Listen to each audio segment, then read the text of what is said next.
You're listening to Leadership Powered by Common Sense with your host, Doug Thorpe. Here's Doug.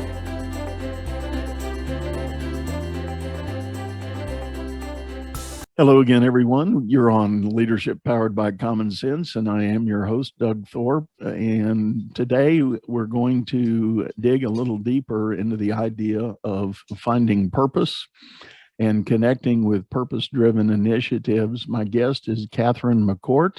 And Catherine, welcome to the show. Thank you, Doug. A real pleasure to be here.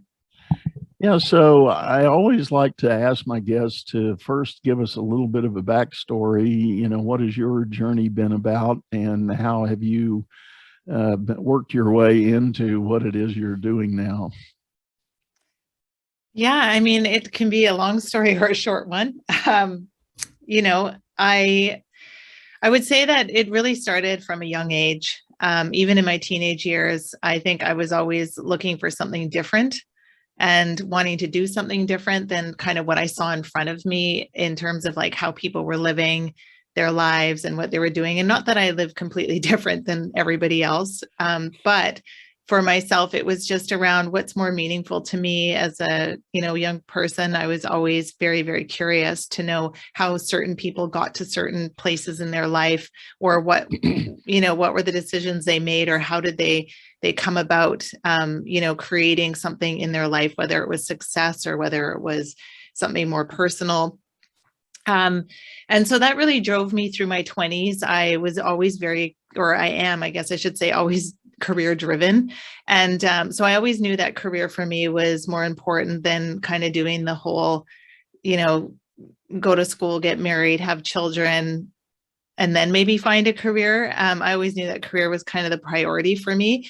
And so in that, I would say that I started working for organizations and realizing that what I thought I wanted to do wasn't really exactly what I wanted to do. Or you think something looks exciting because someone's really enjoying their job, and then you get that job yourself and go, oh, this isn't really working for me. It's not really suiting what it is that I'm looking for fulfillment. And so in my late 20s, I ended up being laid off of a job. And during that time, I started, of course, interviewing, but there was a lot going on at the time. So I had lived through a lot of emotional turmoil in my 20s due to family illness and just, rocky relationships and things like that. So there was a lot of mess, I guess, going on at the time. And when I was interviewing for new job positions, I realized more and more that, like, even though they seemed really excited and put offers in front of me, I wasn't excited. And it got me really considering, like, what am I really looking for? What is it that's not driving my excitement here? And I sort of had to sit back and realize, like, what did I always want to do all along? And it was, I didn't want to set roots in the place where I grew up. It's a beautiful place, and I had an amazing childhood, but I just knew that I wanted to create something different for myself. So I didn't know where that was going to take me, but it ended up, I wanted to go to Europe. At the time, I had then turned 30 and realized I had missed the window of that great 2-year visa, where you could go and enter countries a little easier and work and do all that. So I realized that I'm a very active person. I have always loved physical activity. And the place where you can be active all year round outdoors truly is out west, where it's a little warmer. So I grew up in Montreal, on the outskirts of Montreal and in the city, and then moved out to the West Coast to Vancouver. So Vancouver offered me a bit of a different lifestyle. It's a very, very different place than the East. And so when I got here, I still hadn't figured all these things out, but I just knew that coming here was going to be the right thing for me. And then I worked in some positions that, again, weren't fully fulfilling me, and not realizing, like, I'm in sales and business development. It's what I've been in my whole career. And I really love that part of business, but the companies I was working with weren't offering me certain, I guess, autonomy or certain things where I could build and grow the way I wanted to. So I ended up doing a freelance gig for a while, focused on marketing.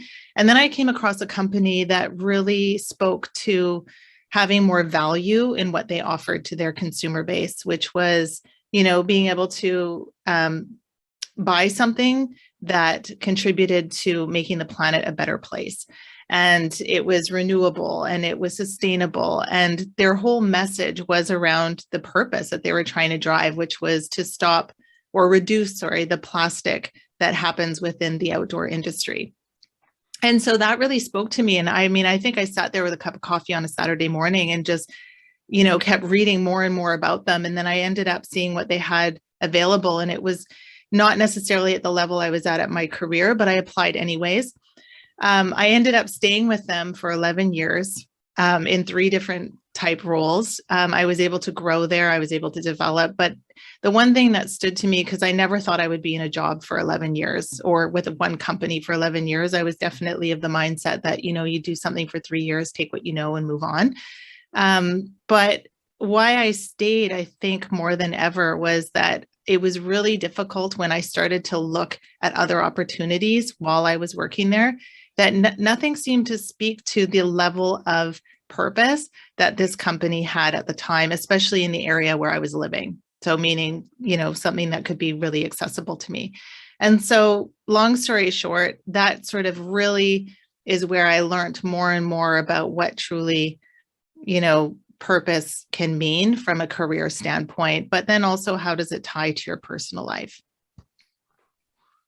That is such a huge challenge. And there's a lot of books and a lot of coaches that try to help people understand this thing called purpose and to do the work. And I frequently quote Mark Twain, who said there's 2 important days in a person's life: the day they were born and the day they find out why.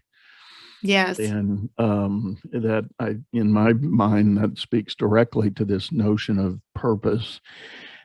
And I've heard a lot of authors and speakers on this subject, and one of the things that often happens is purpose may not be as mystical as a lot of people make it out to be, or get bogged down trying to figure out. So when you talk to people about this idea of finding purpose and connecting with purpose, where do you usually start that discussion? It depends if I'm speaking with an individual or speaking with, someone who's starting a business or has a business and they're trying to bring more purpose into it. So it's not different, but it's different in terms of how they get there. So for example, with an individual, it really comes down to understanding themselves innately, what naturally drives them, how they naturally perceive things, and what the output is that they enjoy. So meaning the things that they enjoy doing, what they're really good at. I coach around 3 main things: passion, purpose, and soul purpose is kind of how I guess I should say that's really the preface of one of my signature workshops, which is called Ignite Your Soul, the Purpose Workshop. I really take people through unraveling what true passion is, what purpose actually is, and what soul purpose is, because those 3 things in my eyes really contribute to what creates your life purpose. And so passion is, the emotion. So in simple terms here, it's the emotion behind the things that you love to do. It's not necessarily that I love to draw. It's like, what do you get? What's the emotion you get while you're drawing? The other thing, purpose, as I said, purpose is really the why behind what it is that you're doing. So why do you do it? Why do you enjoy doing it? What is the mission behind it, or the value you're trying to create? And then soul purpose, that's where it's innately part of you. So I believe soul purpose is in your DNA, excuse me, from the time that you're born. We all have things that we naturally do well, things that we naturally are drawn to because they just flow and are at ease. And sometimes we don't even realize we do them. So as an example, maybe you have someone who's excellent at project management, and it's not even a second guess to them of how they do it. They just give them a project and boom, they've got it all laid out, structured, and they're ready to take it off the ground. And you're like, wow, how did they do that? There's so much thinking I thought I had to put into it. So I would say those 3 components really from an individual standpoint are things to pay attention to. And together, all those things is then what's the value and the mission that you can create from that is truly what that life purpose piece is. Yeah, I've had the experience of working with people that are in career transition, and a lot of times, if they can't answer the question, what do you think your purpose is, I'll encourage them to kind of take a stroll down memory lane and think about major milestones or major accomplishments in their body of work.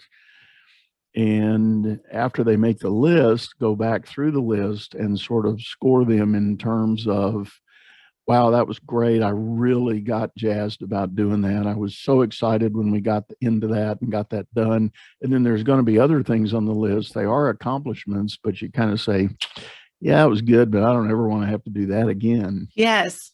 And if you Yeah. start tying some of those things together, and you might have been at a place in your life, you've been with 5 different companies and 8 different jobs, but if you make a list of those substantive accomplishments that happened along the way, you might well get a pattern that gives you an indication of what those real, natural, innate abilities and passions might be.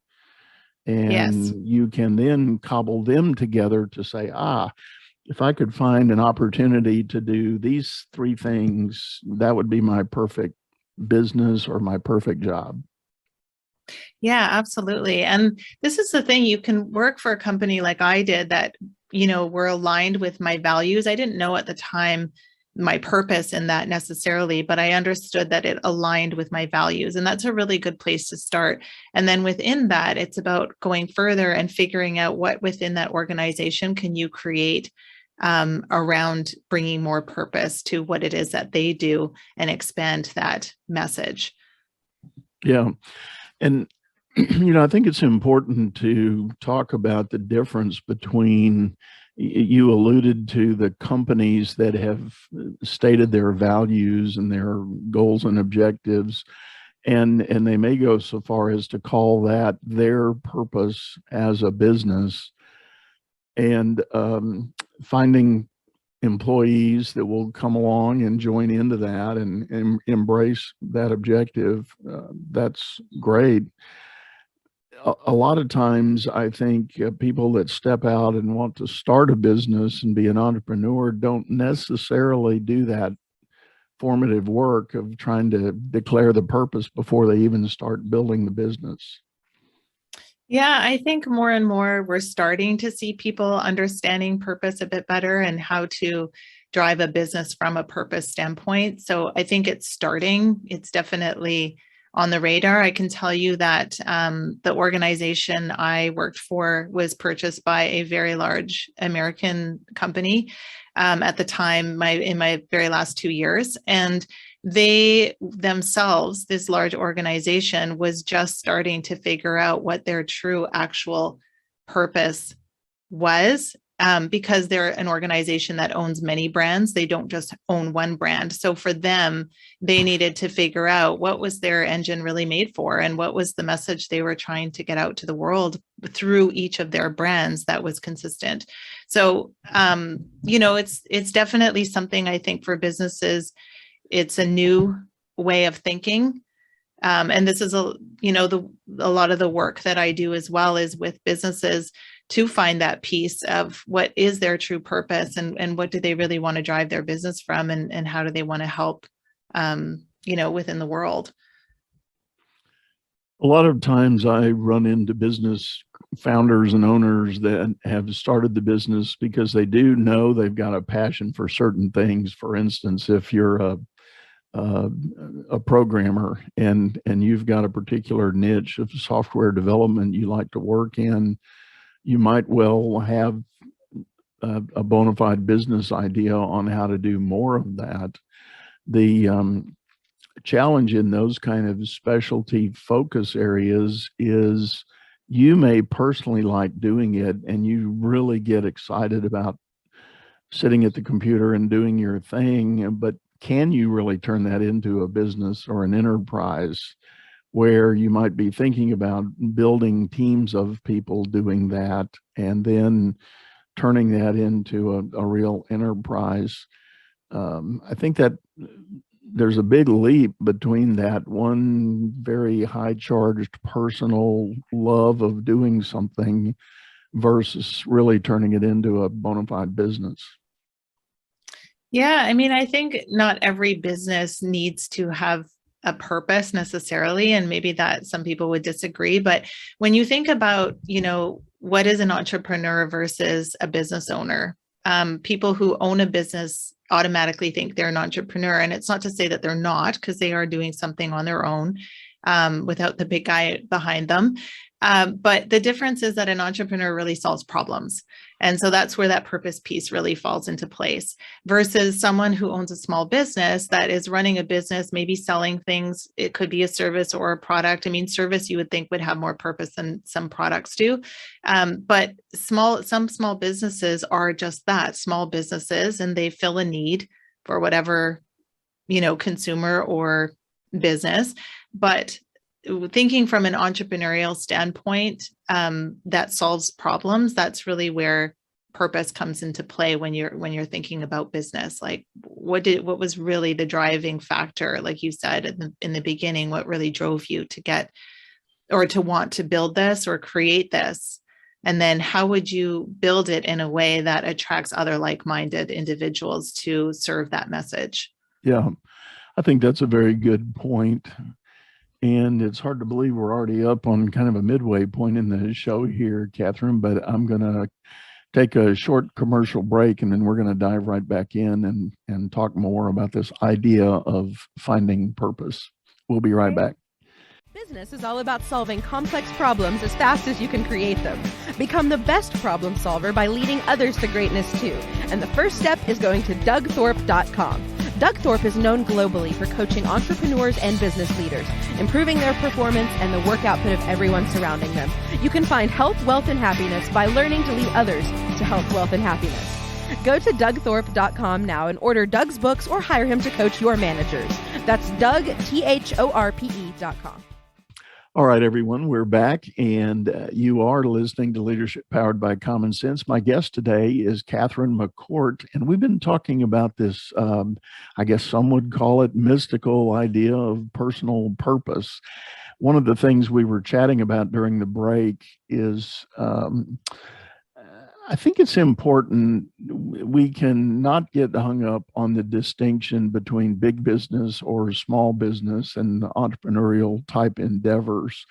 The statement I made to Catherine was that from where I sit, and I do have a privilege of working with both kinds of clients, small business and large corporate, I think we ultimately are looking at leadership and business people that are in roles of leadership and responsibility, and to show up as your best self when you're in that role, again, whether it's a small enterprise or a big business, you need to start with showing up as your foundational set of values and your principles and your passions so that you can be your best self for the good of that company. And if you find yourself, and this is particularly true in the bigger companies, that one day, as Catherine described in her journey, you realize it doesn't necessarily align anymore, well, then it's probably time to make that change. Find a new opportunity, find a new company, a new business, maybe even a new industry. And so I'm a big fan of the idea of taking that journey, spending the time really trying to lock in on and decide what your own personal purpose is in the world. And what do you find, Catherine, as you're out, work? Let's start with, you do personal work and company side work. Let's start with the companies first. When a company calls you in and says, help us with our purpose, where do you start with them? Sure. It really depends. Like I work with a lot of budding entrepreneurs. So people who are really just starting out, or maybe they've had their business for a couple of years and they're, struggling, trying to figure out, like, I think you had mentioned during the break, like about people thinking, oh, you have to do one thing. Once you find it, you do this one thing and that's it. That's how you roll it out and it never changes. But in fact, it is about, yes, finding the one thing, the foundational part of what purpose is, but purpose isn't one dimensional. So there is an opportunity where you can express that purpose through many different ways. So when you're an entrepreneur starting out, you have a bit of that grace period where you can pivot and do that, but your mission never changes. That foundational piece never changes. But even take that to a larger organization, and sometimes they have team members who are like, wow, the company made a decision this year to go in this new direction. The piece you want to look for is, does it still serve the purpose of what the organization had first set out to do? Because it doesn't mean that they have to stick to one avenue and one route. Certainly, if things aren't working, they absolutely should have the right to pivot.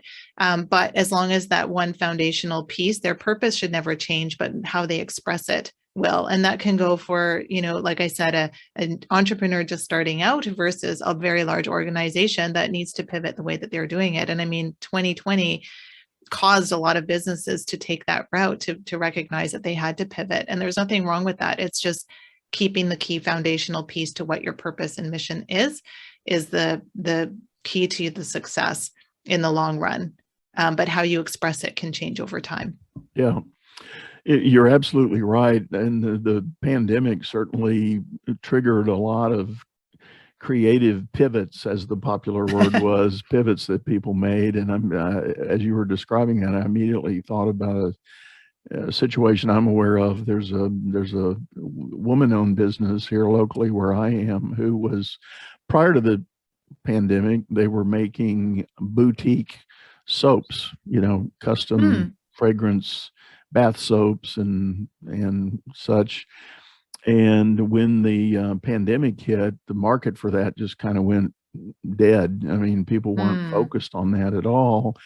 And she immediately realized, her sales had gone to near zero. She was having a huddle with her team, talk about exceptional leadership. She chose to pull the team together and say, all right, guys, here's the deal.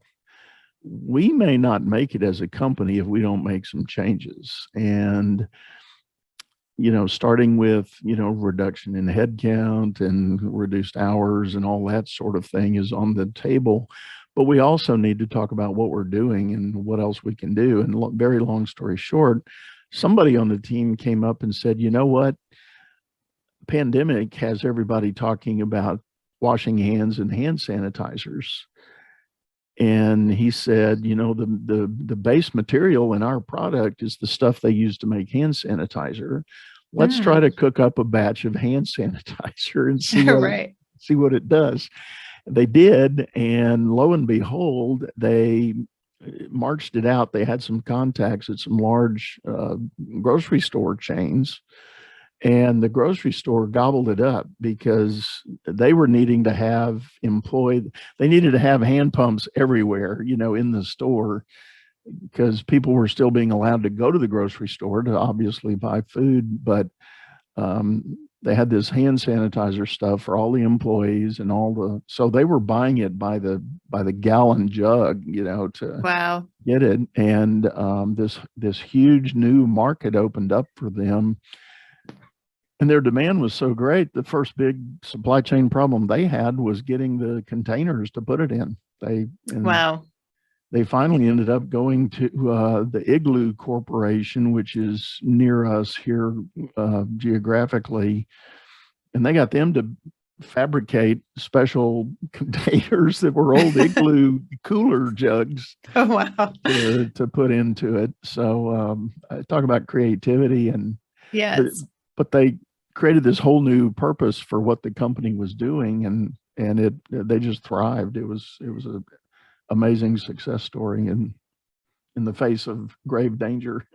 Yeah, absolutely. I mean, when you bring that up, it makes me think of, I've worked in a variety of industries, and I also work with a lot of different type businesses or different type entrepreneurs. And the one thing that I always say to them is, look at the companies and the brands that have succeeded decade after decade. And maybe they've had some blips in their time and certainly had to go back to the drawing board. But the one thing that stands out for a lot of these brands that do succeed for or I shouldn't say centuries, sorry, for decades, is that they have a foundational mission, a foundational value, a foundational purpose.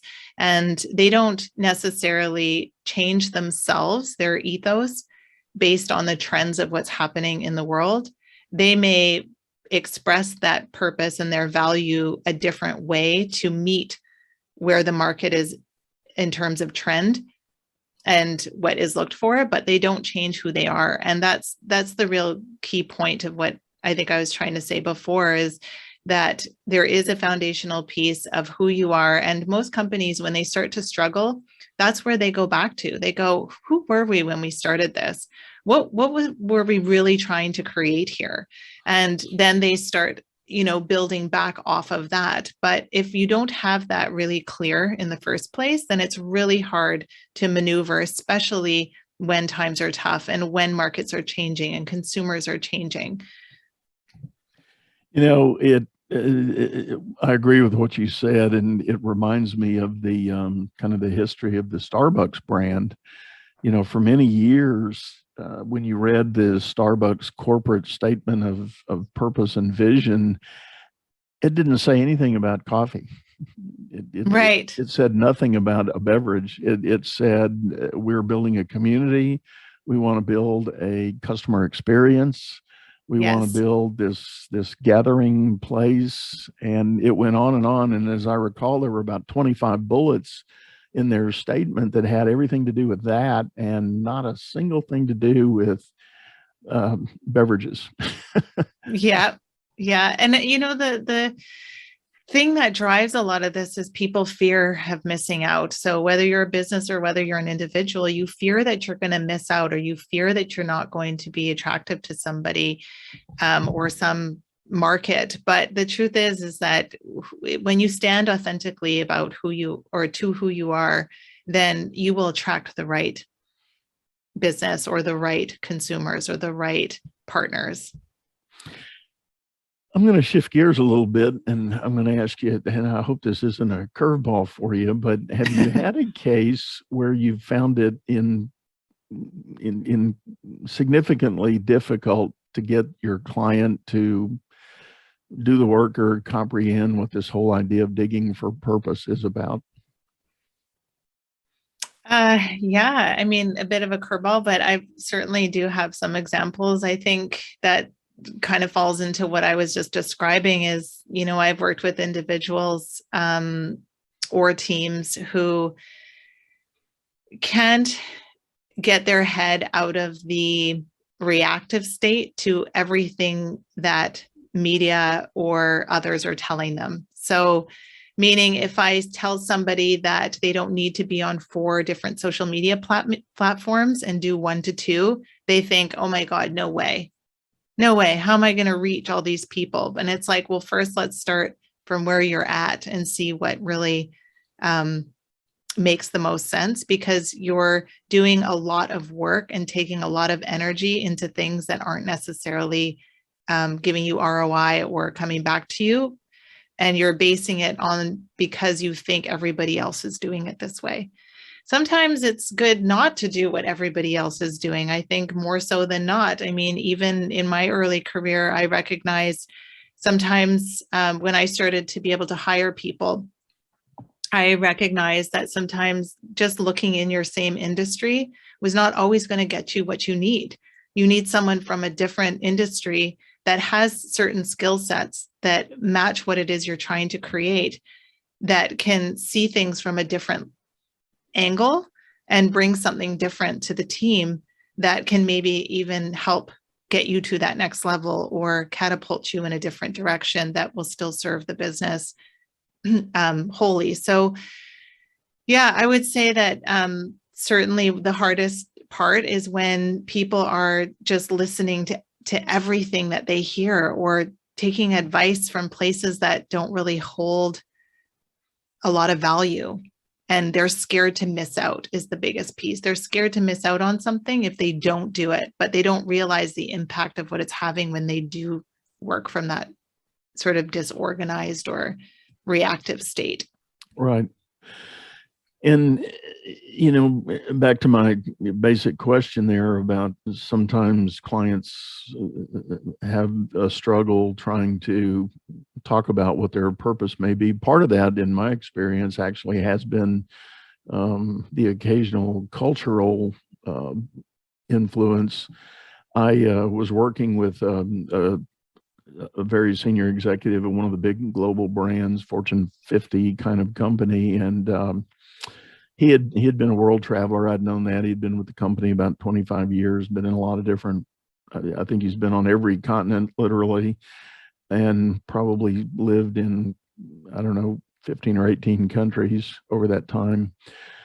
And we were talking about a particular concept and a little bit of a diagram, and this was leadership coaching I was working with him on, and he was absorbing it, but then he stood back and he said, Doug, this is a very Western idea. And I said, what do you mean? And he said, it only flies in Western cultures. He said, I've lived in the Far East, and he said, they don't think like this. What you're saying isn't going to land anywhere if you're talking to that. And I said, well, I get it. I respect that.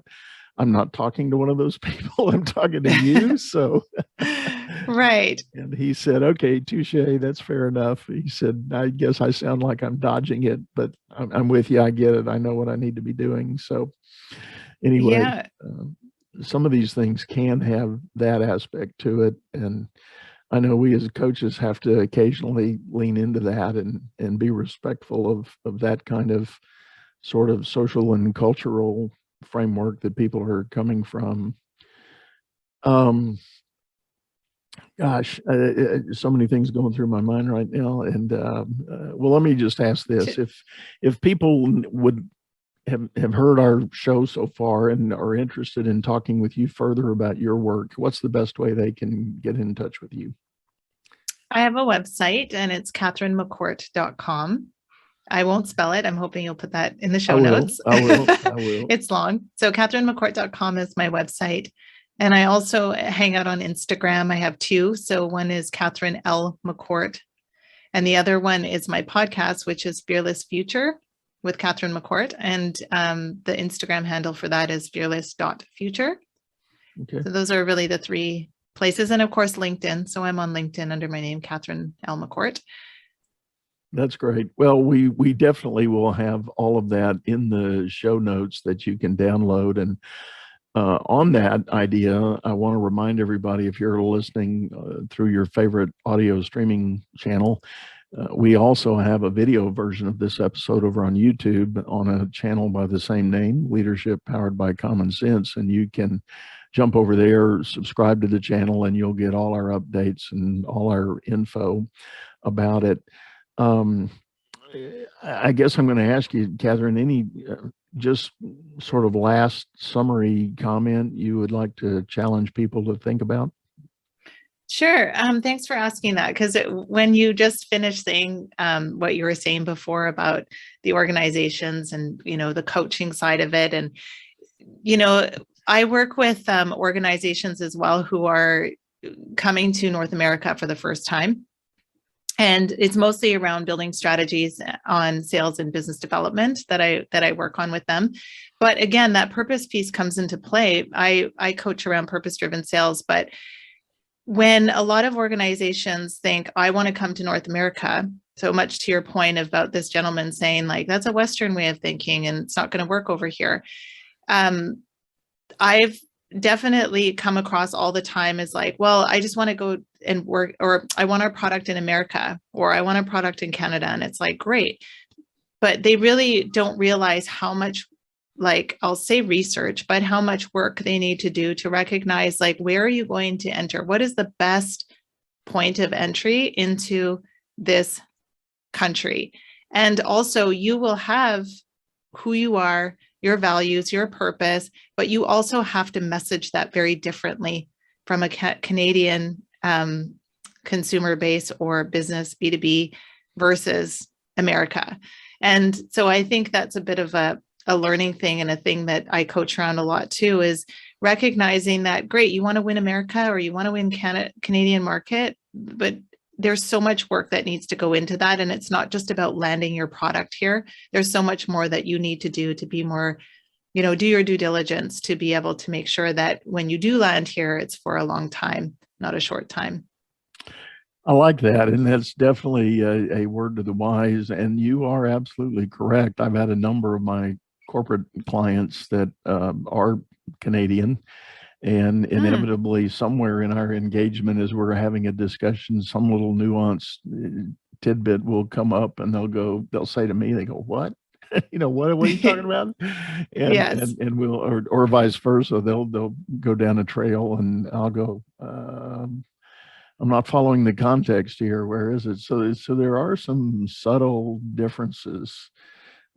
Even among the two countries, which is interesting. But and province to province, just like state to state, there's a absolutely. Very different way that people receive messaging, and doing your homework to figure that out is really a key part, will be a key part to your success. And to sum that up, you're absolutely right. And the provincial differences in Canada, as well as the state level differences in the U.S.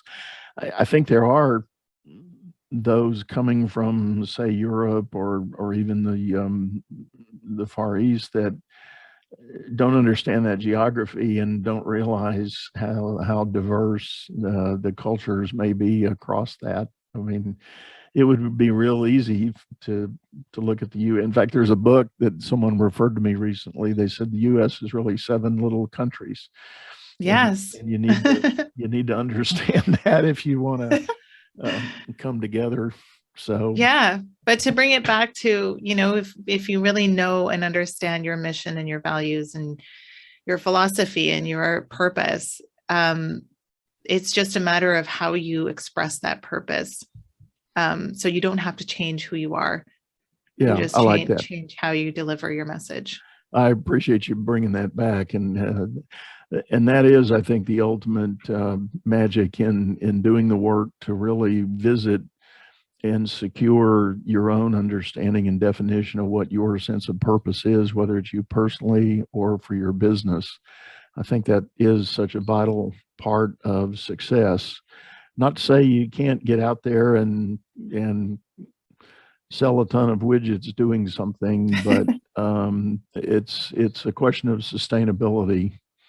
And yes. I think it's the sustainability that those that have, as you said earlier, Catherine, the companies with decades of history, somewhere rooted in that is that sense of purpose, and it arcs through everything they're doing and have been doing. So yeah, and probably my last point is just, if it's one thing to have all that set and that foundational part of your business set up and people understanding it, but the truth is that so I read an article, and I don't remember who, it might have been brookings.edu or something.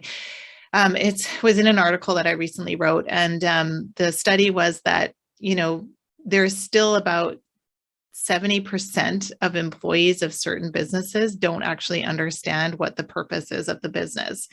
And they could have been working there for a long time. But so when you think of that, it's about not just getting your message out to the world, but how do you really, really make sure that your team members and your employees understand what that true mission is? And yes, it starts at the hiring, but what do you do to foster it while they're there?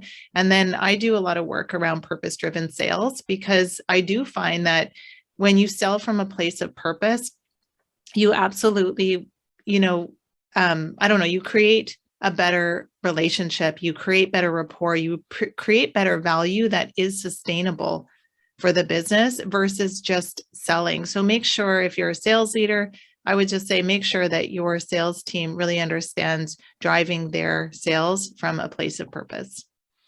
I think that's a great point, and that whole idea of the employee engagement. And I think what you just did here, Catherine, is you set the foreshadowing for the sequel that we're inevitably going to have to do to talk about the employee side of this. It's one thing for the company to define and build and work on crafting their purpose, but you're right. It's a huge body of work in trying to get your team to embrace that, connect with it, and actually make it something that's tangible that they can live with and work by. Great stuff. Well, Catherine, Thank it's you. been a pleasure having you on this show. We're going to wrap it up and tell everybody goodbye, but thank you so much for doing this. Thank you, Doug. It was great to be a part of the show. You bet. So everyone, as I said, you can get us on a lot of outlets on social media, and we look forward to seeing you again soon. Please, wherever you're listening, leave us a comment, give us some feedback, let us know if you've got a request for a particular area you'd like to get into that we haven't yet covered. And I look forward to hearing from you then. And for now, we're going to say goodbye. You've been listening to Leadership Powered by Common Sense, hosted by Doug Thorpe. If you would like to know more about the coaching and advisory services he provides, visit dougthorpe.com.